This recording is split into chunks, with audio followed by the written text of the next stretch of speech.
All praises to Yahweh, Ba'ashem Yahawashi, Ba'ashem Kodash, the blessings to the elders and apostles of Wearing Stone, Shalom to the elect pushing this word in truth and in sincerity, with the hope of receiving mercy for Yahweh, Ba'ashem Yahawashi. Yahweh is the name of the Heavenly Father. Yahawashi is the name of His only begotten Son. These so-called Negroes, Hispanics, and Native Americans are the Israelites according to the prophecies that are written in the scriptures. I want to make it known that the RFID microchip is the MOTB. The miracle drug is a precursor to the MOTB. Yahawashi, whom the world ignorantly call Jesus, is about to make his return upon the earth to deliver his elect and to pour out judgment as it is written. So, with that being said, I want to go straight into this lesson, This lesson was inspired by something I came home and saw in my notification, which you have tension stir right now in between Pakistan and Iran.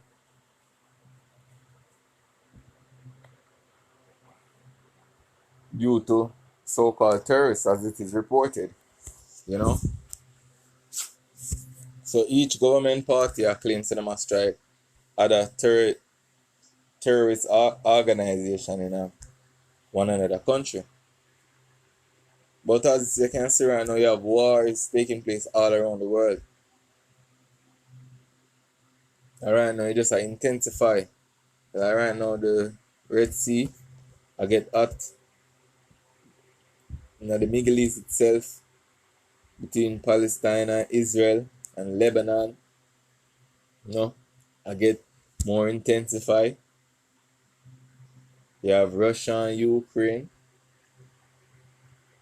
You have a lot of wars taking place in so-called Africa, which is the land of Am. So this is just going to be a quick video showing you what's going on. This is Matthew 24, verse 3. And as he sat upon the mount of the Olives, the disciples came unto him privately, saying, Tell us, when shall these things be? And what shall be the sign of thy coming and of the end of the world? And Yahawashi answered and said unto them, Take heed that no man deceive you, for many shall come in my name, saying, I am a Mashiach, meaning I am anointed, and shall deceive many. And ye shall hear of wars and rumors of wars. See that ye be not troubled, for all these things must come to pass, but the end is not yet. And right now, even out here,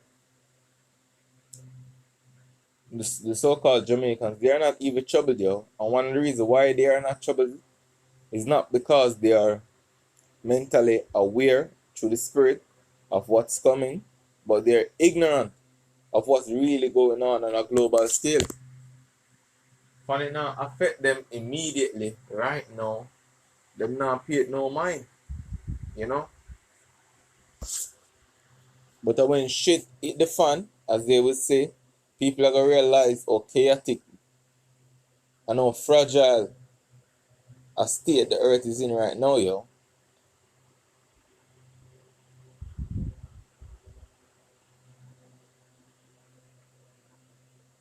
So Scripture says, but the end is not yet. And one of the main prophecies we are watch for ushering the end is the RFID microchip, which is the MOTB, whether you want to believe it, yes or no. And that is what? The mark of the beast. Verse 7, For nation shall rise against nation, and kingdom against kingdom, and there shall be famines, and pestilence, and earthquakes in diverse places. All these are the beginning of sorrows. So let's see where the beginning of sorrows entail. Esdras break it down beautifully here. This is 2nd Esdras 16 verse 18, and it read, The beginning of sorrows and great mourning, the beginning of famine and great death, the beginning of wars, and the powers shall stand in fear, the beginning of evils. What shall I do when these evils shall come? And we're in the time in which these evils are manifesting more rapidly, where they want to come in the form of natural disasters, wars, pestilence, it's going to intensify as we come closer to the day of salvation, because that is what we're really approaching, the day of salvation. And that people now come to the realization of, the worse of this world becomes, the closer we are to being delivered. And that's why it is written in Isaiah 33 verse 6, wisdom and knowledge shall be the stability of thy times. Because if you check out a lot of people do these reports on what take place in the world concerning wars, you see me? You can see the fright in them, so them afraid. But we understand that this is the determination of Yahweh Hashem Yahshua to pour upon these nations is indignation. So let's go into this clip. And this is what? Pakistan retaliates against Iran with missile strike. 9 killed, including children. So let's listen. Live now from Fox, I'm your host, Jocko Maluka. Thanks so much for joining us. Pakistan's Air Force has launched retaliatory airstrikes early Thursday in Iran, allegedly targeting militant hideouts, an attack that killed at least 9 people and further raised tensions between the neighboring nations. Meanwhile, the United States also announcing it striked at least 14 Iran-backed Houthi missiles in Yemen. That also comes as the escalations in Gaza continue. At least 16 people were killed in airstrikes by Israel in southern Gaza today. And there's also no word on whether or not medicine has reached hostages there in Gaza after an agreement there. I want to turn now to Fox News correspondent Trey Yingst with the very latest on all of it. He joins us live from Tel Aviv with the very latest. Good morning, Trey. Hey, Giacomo. Good morning. Trey, tell me first about those attacks overnight on those target sites in Yemen and the escalating conflict there between the U.S. and the Houthis. Yeah, absolutely. So as the threats continue from Iran-backed Houthis in Yemen, targeting commercial shipping vessels in the Red Sea, the United States has started to increase strikes against Houthi rebels. And overnight, for the 4th time, they struck this group. And this time it was a unilateral strike targeting 14 different missile launching positions. And according to U.S. Central Command, Tomahawk missiles were used, a very accurate missile that allows the United States to target specifically what they're looking for. And look, they're trying to send a message here to the Houthis that they do have the ability and the intelligence to target much of their weapons arsenal. A new report in the Wall Street Journal indicates that U.S. intelligence says about a quarter of Houthi weapons capabilities have been destroyed in these strikes that have taken place over the last week and a half. And so it is a significant question to ask, how much is this Iranian proxy willing to risk, and how much are they willing to lose as they continue provocative actions against these commercial shipping lanes in the Red Sea? Trey, meanwhile, let's talk about... And a lot of people, as I say, the so-called Jamaicans out here, they are oblivious. They're oblivious to what's really taking place. They don't understand the ripple effect of what's really going on out there in the Middle East, nearly right now in the Red Sea. I know this is going to impact, you see me, them daily life, because foods are get more dear. You see me, you have scarcity,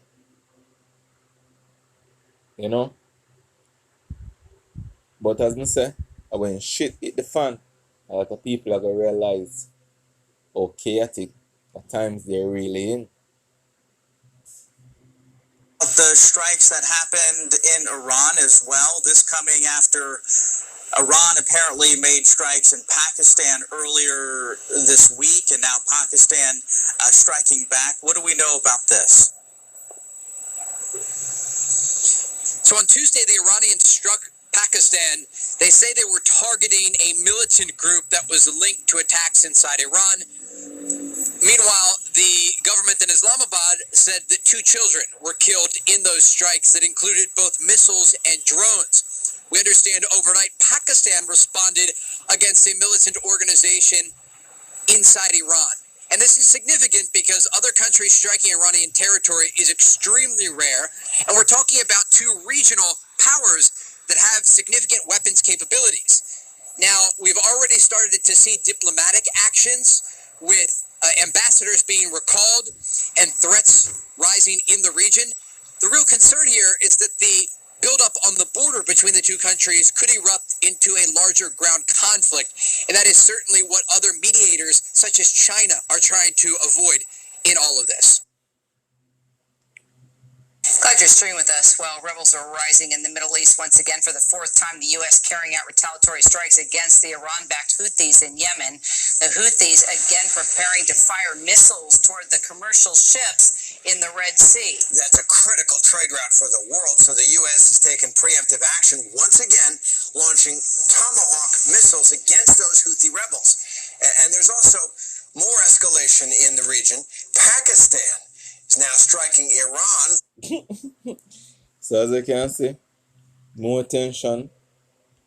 But I must say a lot of people they are literally unaware of what's really taking place. So let's look on this right now.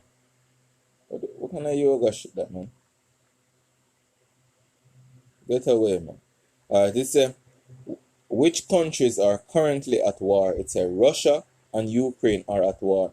Afghanistan, Ethiopia, Iraq, Yemen, Syria, Somalia, Libya, the Central African Republic, the Democratic Republic of Congo, Myanmar, Colombia, and Mali are currently in civil war. Mexico is at war with the drug cartel in the country. You look on the state where the earth is in here, look much conflict taking place around the world. But I'm say, due to the fact that these things now look like it's affecting what's going on out here in Jamaica, a lot of people are not aware of what's to come. And as I say, almost every video, every day, watch me or shall make you wake up to something new, Because right now as we speak, something will take place in the world, where tomorrow, how watch me or shall will, I'm going to see to do a video on it. So please is ready for this was just a quick video. You see me? So with that I want to say Kalalal, Yahweh, Bashimi Hawashai, Bashimi Kakodash. Shalom.